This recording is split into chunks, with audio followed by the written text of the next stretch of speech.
je sais qu'il me parfait encore dans son amour. Je suis parfait. Je vais peut-être te scandaliser. Je suis parfait. Écoutez bien. La perfection est une nature. Écoutez, la perfection c'est un don de Dieu. La perfection c'est pas ta capacité. Maintenant, Dieu te donne la nature de la perfection afin que par ta sanctification, tu croisses dans cette nature pour le voir. C'est pourquoi tout chrétien qui a été délivré, né de nouveau, a la capacité de se sanctifier parce que Dieu lui a accordé une nature sainte. La sainteté, c'est un don de Dieu. Dieu te donne ce don, Dieu te fait la grâce de recevoir dans la nouvelle nature cette sainteté afin maintenant que toi tu croisses dans cette nature. C'est comme vous êtes homme, quand vous êtes homme, quand vous entendez les enfants, ils sont hommes. Ils naissent avec une nature d'homme et ils vont grandir dans cette humanité-là. Pareil. Tu dois grandir maintenant dans l'humanité de Christ pour devenir conforme à lui. À sa mort et à sa résurrection. Quand tu dis conforme, c'est que ton être, ta vie, doit ressembler totalement à Christ.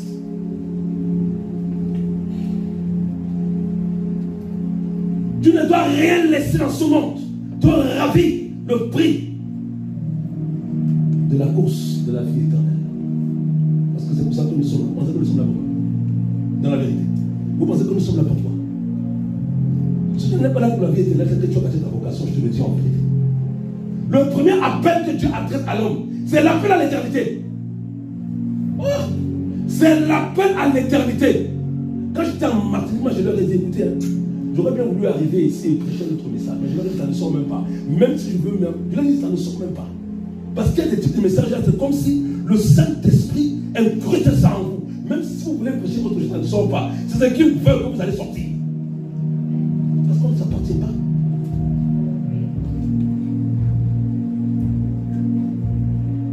Et c'est là où j'ai vu des gens bouleversés par cela.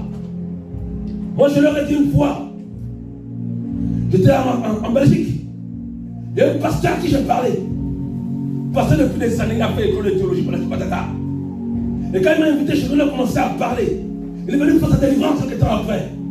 Il m'a dit, hey, c'est ce jour-là qui me dit, ben, Armand, est-ce que tu sais que le jour où j'étais écouté, j'ai compris que bien comme pasteur, je n'étais pas sauvé. Depuis des années.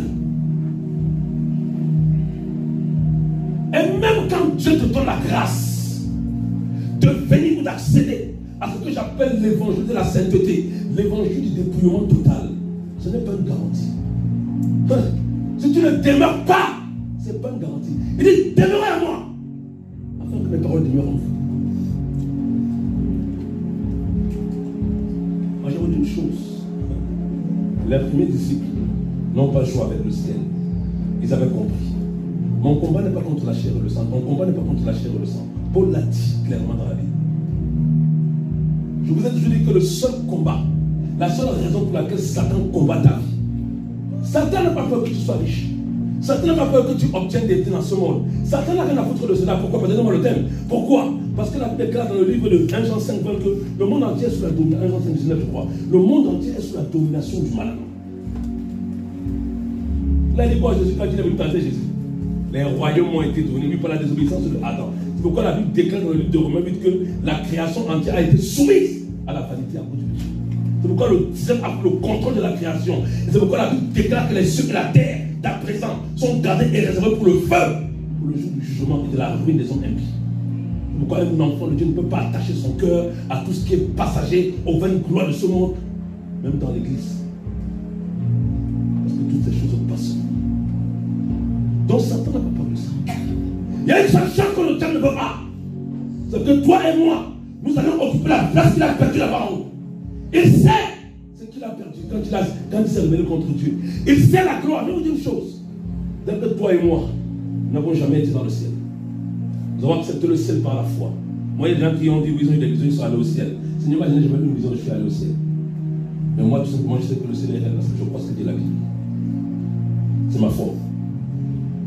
Mais l'ennemi que tu combats, lui, il a été au ciel. Lui, il connaît le ciel, ce monsieur-là. Il n'a pas été au ciel pendant 1 an, 2 ans, 3 ans. Il a vécu des millénaires dans le ciel avant de se révéler contre Dieu. Dis-toi cela.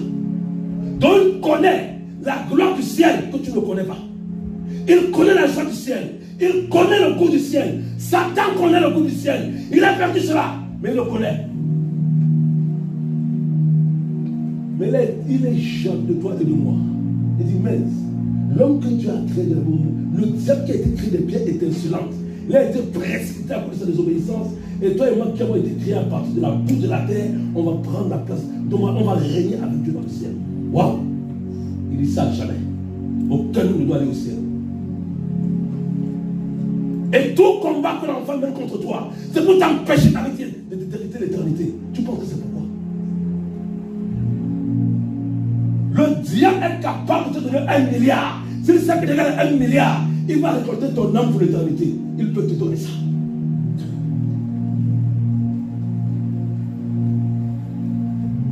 C'est pourquoi Satan n'aime pas l'humilité. Satan en aura l'humilité. L'homme a vendu le monde par l'orgueil. Jésus-Christ a racheté l'humanité par l'humilité. Sachez-le.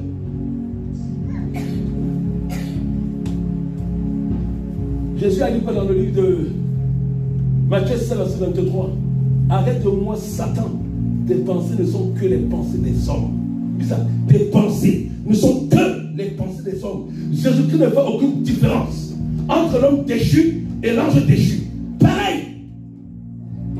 Satan a convoité la place de Dieu dans le ciel. Ok. L'homme aussi. Vous serez comme des dieux.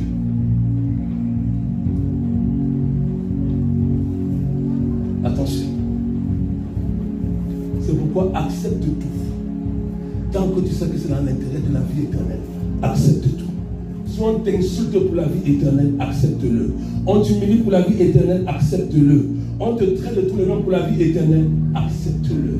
Parce qu'un jour, Dieu te consolera de toutes les injustices que tu as subies sur la terre. Un jour, Dieu te consolera de toutes les souffrances que tu as subies sur la terre à cause de son nom. Un jour, Dieu te consolera. Oui, Seigneur. Il n'y a pas encore plus tard qu'hier.